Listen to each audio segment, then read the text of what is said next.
Sputum black chalk. I spit to paint the bare stage boards. Sweat beads are light bulbs in the violent flicker of this white strobe. The audience roar. Demigod. I scorch my fist across 6 electric strings. They reverberate, these telegraph cables stretched taut on my Rickenbacker rack. Tightening to breaking point, they are a barbed wire fence beneath my broken nails. My job? Singer with this hardcore band. I force the guitar in on itself and play it way past its function as a mere musical tool. This guitar becomes a machine again, a wooden body whose slender neck is caught between my thumb and fingers. I play it full throttle. I force noise from its wire and wood and drive it along cables all the way to the mixing desk. Amplified, it bleeds back out of these loudspeakers, guitar, bass, drum, chaos. On top sits the thin scab of my voice after its own boxcar voyage through the rust pipes of my throat, humming and screaming a hobo. Digging deep into the pit of my larynx, I rifle the history of all the cigars I've ever smoked. This scars the roof of my mouth and makes a vocal picture of sound grains and shards of broken glass. The grit sound result is my singing.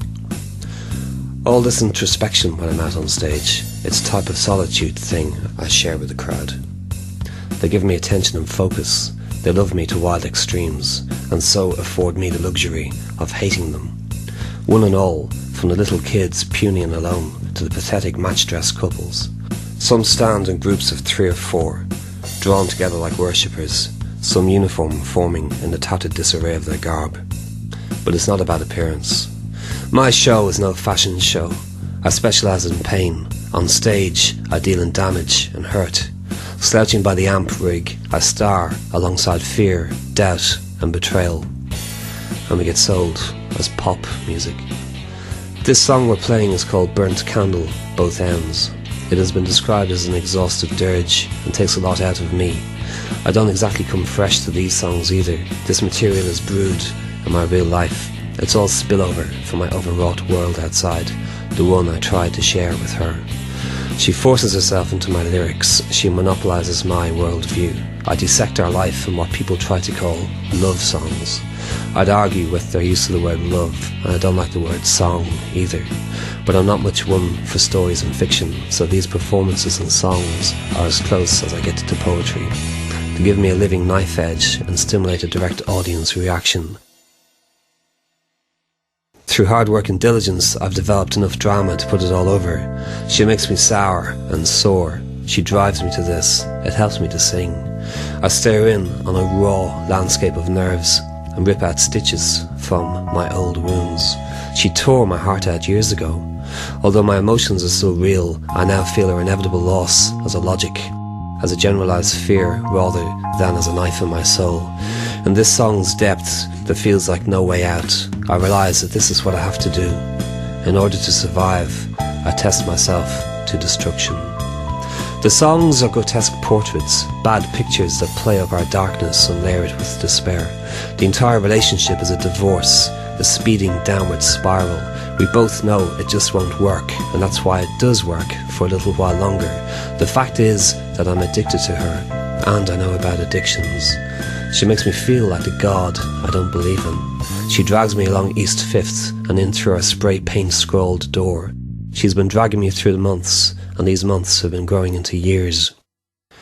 Lately, age has become my expert. It arms me. It's now part of my equipment, but it has also started to make me feel outmoded. Vaguely and recently, something in me has broken. I knew my spirit had been wearing down, but it seems that I turned some corner and suddenly it all snapped. In recoil, I see this circus act as all out of sync. A good 10 years out, I'm an exhibit from prehistory, a different decade man fusing the distance and memory of the 1970s and the 1980s. She led me to believe I could do this. She even convinced me that I should. She subsidised the adolescence that I've succeeded in carrying this far, but now it's all too late. My civilization of beer bottles has wound up in a billion battered trash cans. Poking for messages in those bottles, I now can't sleep at night. It's worse than having children. My act is as outdated as my need to make it through this life as part of a heroic couple. I've turned state witness on Bonnie and Clyde. My new alternative is a return to an old dream. I will be this lovable Bowery bum. I will wear the backside burst out of my real man's suit. I will carry an open 40-ounce bottle of beer in a brown paper bag in which I will soon plant all my kisses. It still works well together. It's still rough love that she likes. And when I lose it up here on stage, she sees clearly that I'm lost in the spaces of myself, in the bend-induced bubbles of my heart. Each is a gulf that bursts as I try to surface from our song, and so I pitch myself against the guitar. It's not an instrument, it's a machine that can be broken. I got into this late in the day, 31. I'd absorbed a zillion bands. In the thrash pretenders I saw only pale rehashes. I'd always imagined myself in a band, just one that had never actually formed. But she and the whole East 5th thing gave me the force to change all that. I needed to have a final stab, some last ditch attempt before I felt too old. From day one she pushed me past melody and into this margin of broken noise. Given a type of second adolescence, I realised that it was really my first. I steered clear of the trappings of maturity and felt freedom come out on top. While she slowly knuckled down into a rut, I lived life in group rehearsals. It's not drugs, it's not drink, it's the environment of drugs and drink. A whole world with no horizons, no decisions. For 3 years, in these backstage bin changing rooms, I enjoyed the charms of the gang girls. I was amused by the fame in bars and record shops. I felt part of a great inarticulate refusal. I'd tired of putting a clear case to peers who didn't get it. I've given up on reason and instead use anger. Anyone who uses the word adolescent against you is jealous and truly lost. But these days, after a gig, I just get the hell out, straight back home to her, and how was her day? I lie there in our domesticated loft and listen to her. It helps me come down slowly from the adrenaline of the gig as it shoots right through me like a preservative. I peer through tracing paper eyelids and wonder when I'll fall from the camera flash shambles of what we do up there on stage.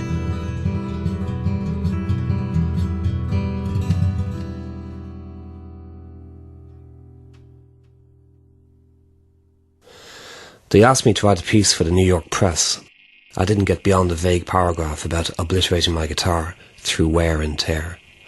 I wrote of testing its timber's metal as I tried to break the varnished neck.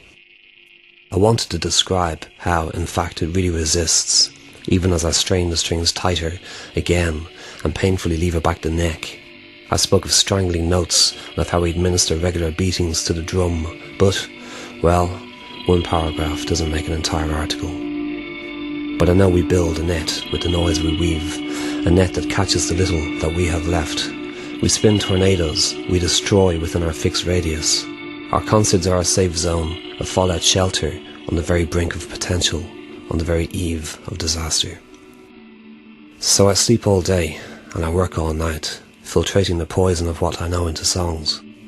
I believe melody should be sweet, that melody is the name of a fruit.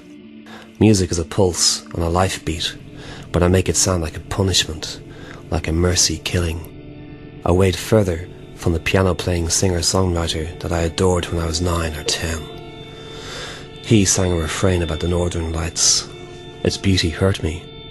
It still does. I know I have lost my way. What has happened to make me a butcher, a razor blade, a skid mark on popular music? That's the way it all comes out. I could blame the band.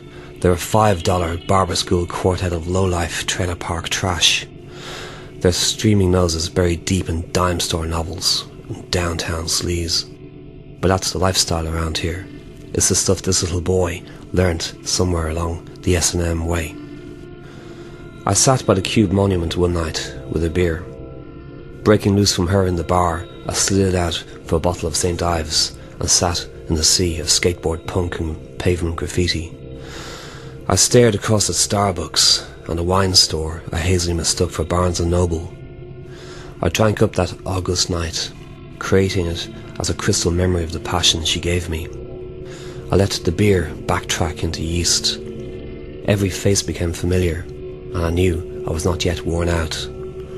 I saw the hanging around on street corners as power poetics of the city, and I turned that poetic into something hardcore. It was time for an assault, not a commentary. I'd write songs, not the descriptions. Why window shop when I could be looting in the smash and grab world that had nearly passed me by? Our songs are 4-minute doomed voyages. Just listen to them. They are containers. Forget about words. I'm not a journalist. Jake does swish hi-hat drum stuff and drowns my words out. We make language bleed into noise. Our shows have peaks, but then doldrums too. Still waters which the band takes a breather. Fenton nurses a strained shoulder, slipping out of the guitar harness for a welcome pause. Derek, he rubs his knuckles against his palm, something to do with a recent brawl. I drain a Perrier bottle and belch there in the stage dark. We just stumble around for these instants in limbo. Jester has been known to go off stage to urinate. He comes back with a newly lit cigarette. It falls, burning from his lips, as we launch into the next part of our set. I'm a soul singer, really. That's easy to forget as I lead this team of fallen monkeys through the corridors of each of our dark tunes. I love music. It serves as a sepia catalogue of my past. I feel people like Marvin Gaye and Ian Curtis sitting there on my shoulder as I drag these songs around the stage and dredge up feeling from my sore insides. Dead singers breathe on my neck. We are all ultimately singing the same song. Its power is emotion, and emotion is violent. That's why I live in fear of emotion. A scuffle erupts at the foot of the stage. I'm an antenna for this. I'm plugged into what they want. The front row stares back up at me. They are the history of all audiences. As I scrape my plectrum across the strings, I feel pain on the finger caught in the tour bus door. A black nail, for now and for always. It's framed like a Time magazine cover behind the veneer of my cuticle. Burnt candle, both ends, builds slowly in a repeating loop of heavy bass. The band doesn't like this one. It strips them of convenient masks. I slap down words, beating the audience black and blue to explain family values. I speak of 20 lashes, slowly paced, as the upholstery in an adulterer's back rips wide open. Here comes a hangman for the last public hanging. He is lost in sweet memory of the second last hanging and the third last hanging too. We break people, we burst eardrums, we run through the history of torture. She has destroyed me. She let me push myself to this edge. We are playing a third encore. We're dead on our feet, 40 gigs in 30 days. I can't feel my fingers, I can't hear, I can't see. I can't remember that I love her. Once more, I can't break the guitar, but I cling to it. It's a piece of drifting birchwood. I play a gentle chord and guitar string breaks. It whips me in the eye. I scream blindly into the microphone. I can pass this test. She's made me indestructible.